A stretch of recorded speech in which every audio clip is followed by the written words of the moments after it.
आहे महाराष्ट्राची लेखणी न्यूज. नमस्कार. आपण पाहत आहात महाराष्ट्राची लेखणी न्यूज लाईव्ह. आजची मोठी राजकीय बातमी सिल्लोड शहरातून. राष्ट्रीय लोक मोर्चा पार्टीची कार्यकारिणी जाहीर. सिल्लोड येथे पक्षप्रवेश बैठक उत्साहात संपन्न. आज दिनांक 26 जून 2026 शुक्रवार रोजी राष्ट्रीय लोक मोर्चा RLM पक्षाची कार्यकारिणी जाहीर करण्यात आली. तसेच सिल्लोड शहरातील MTDC हॉटेल येथे पक्षप्रवेश व पदाधिकारी नियुक्ती बैठक उत्साहपूर्ण वातावरणात पार पडली. या बैठकीला राष्ट्रीय लोक मोर्चा पार्टीचे महाराष्ट्र प्रदेश अध्यक्ष बाबासाहेब पठारे प्रमुख मार्गदर्शक म्हणून उपस्थित होते.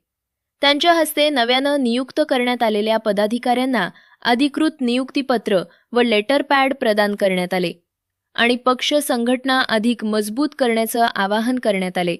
यावेळी खालील पदाधिकाऱ्यांची नियुक्ती जाहीर करण्यात आली. डॉक्टर दीपक बिरारी, जिल्हाध्यक्ष ग्रामीण. महेंद्र सरोदे, जिल्हा सचिव ग्रामीण. ईश्वर कालविले, तालुका अध्यक्ष. अलीम कुरेशी, तालुका अध्यक्ष अल्पसंख्याक. धम्मपाल दांडगे, शहर उपाध्यक्ष. आयुब खान, डोंगरगाव, पक्ष पदाधिकारी. या सर्वांना नियुक्तीपत्र देऊन पुढील राजकीय व सामाजिक कार्यासाठी शुभेच्छा देण्यात आल्या.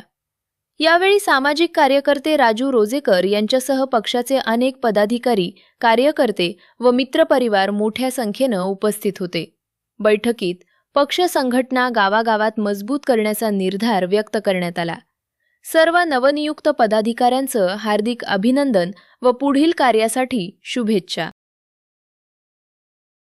कॅमेरामनसह महाराष्ट्राची लेखणी न्यूज लाईव्ह, सिल्लोड.